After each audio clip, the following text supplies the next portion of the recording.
ಮೂರ್ನಾಲ್ಕು ಬಾರಿ ಕೂಡ ಈ ಬಿಡದಿ ಟೌನ್ಶಿಪ್ ಏನಿದೆ ಇದು ರಿಯಲ್ ಎಸ್ಟೇಟ್ ಮಾಡುವಂಥ ಕಾಂಗ್ರೆಸ್ಸಿನ ಹುನ್ನಾರ, ಇದರ ವಿರುದ್ಧವಾದಂಥ ಧ್ವನಿಯನ್ನು ಪ್ರಾರಂಭದಿಂದನೂ ನಾನು ಹೋರಾಟ ಮಾಡೋ ಮುಖಾಂತರ ಶುರು ಮಾಡಿದ್ದೀನಿ. ಇವತ್ತು ನಾವು ಮತ್ತು JDS ನಿನ್ನೆ ಸಮನ್ವಯ ಸಮಿತಿ ಮೀಟಿಂಗ್ ಬೆಂಗಳೂರಲ್ಲಾಯಿತು.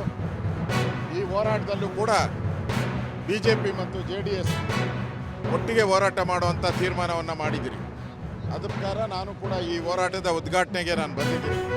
ಇಲ್ಲಿ ಪ್ರಮುಖವಾಗಿ ಸುಮಾರು 35,000 ಕೋಟಿ ಡೀಲ್ ಇದು.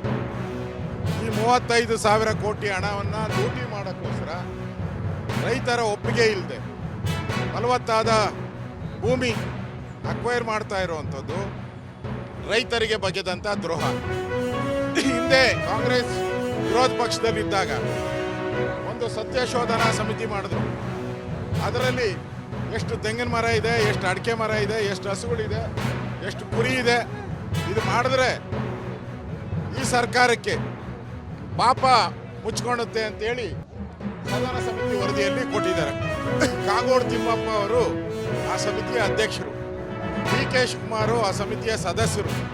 ಅದರಲ್ಲಿ ಎಲ್ಲ ಒಕ್ಕೊರಲಿಂದ ಖರ್ಗೆ ಅವರಿಗೆ ಏನು ಸಬ್ಮಿಟ್ ಮಾಡಿದ್ದಾರೆ, ಅದರಲ್ಲಿ ಈ ಪ್ರಾಜೆಕ್ಟ್ ಮಾಡಬಾರ್ದು, ಇದು ರೈತ ವಿರೋಧಿ ಅಂತ ಹೇಳಿದ್ದಾರೆ. ಈಗ ಯಾವ ಮುಖ ಇಟ್ಕೊಂಡು ನಮ್ಮನ್ನು ಕೇಳ್ತಾ ಇದ್ದಾರೆ, ಯಾವ ಮುಖ ಇಟ್ಕೊಂಡು ಪಾದಯಾತ್ರೆ ಮಾಡ್ತೀರಾ ಅಂತ ನಮ್ಮನ್ನು ಕೇಳ್ತಾರೆ.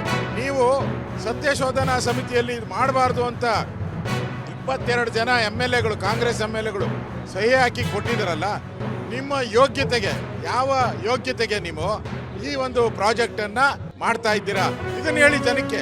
ನಮಗಲ್ಲ, ಪಾಪದ ಯಾತ್ರೆ ಅಲ್ಲ, ನಿಮ್ಮ ಪಾಪದ ಯಾತ್ರೆಗೆ ನಾವು ಕಡಿವಾಣ ಆಗ್ತಾ ಇದ್ದೀರಿ. ನಿಮ್ಮ ಪಾಪದ ಹಣಕ್ಕೆ ಕಡಿವಾಣ ಆಗ್ತೀರಿ.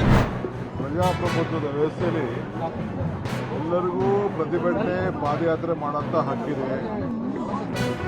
ಅವರು ಏನು ಬೇಕಾದ್ರೂ ಮಾಡಲಿ, ನಮ್ದೇನು ಅದಕ್ಕೆ ಅಭ್ಯಂತರ ಏನಿಲ್ಲ. ಸತ್ಯ ಯಾರು ಮುಚ್ಚಿಡೋಕ್ಕಾಗಲ್ಲ. ಸತ್ಯ ಏನಿದೆ ಅದನ್ನು ನಾವು ಕೂಡ ಬಿಚ್ಚಿಡಲಿಕ್ಕೆ ಪ್ರಯತ್ನ ಮಾಡ್ತೀವಿ. ಬರಲಿ, ಅಸೆಂಬ್ಲಿಯಲ್ಲಿ ಚರ್ಚೆ ಮಾಡಲಿ, ಪಾದಯಾತ್ರೆ ಮಾಡಲಿ, ಪ್ರತಿಭಟನೆ ಮಾಡಲಿ, ಯಾರಿಗೂ ಬಲವಂತ ಇಲ್ಲ. ಅಸೆಂಬ್ಲಿಲೂ ಮಾತಾಡಲಿ, ಅಸೆಂಬ್ಲಿಗೆ ಏನು ಉತ್ತರ ಕೊಡಬೇಕು ಮಾಡಲಿ, ಏನೇನು ಕೊಡಬೇಕು, ಎಲ್ಲಿ ಕೊಡಬೇಕು ಕೊಡಲಿ. ಇದೆಲ್ಲ ಯಾವ ಸಂದರ್ಭದಲ್ಲಿ ಉತ್ತರ ಕೊಡಬೇಕು ಕಾನೂನು ಕೊಡ್ತೀವಿ.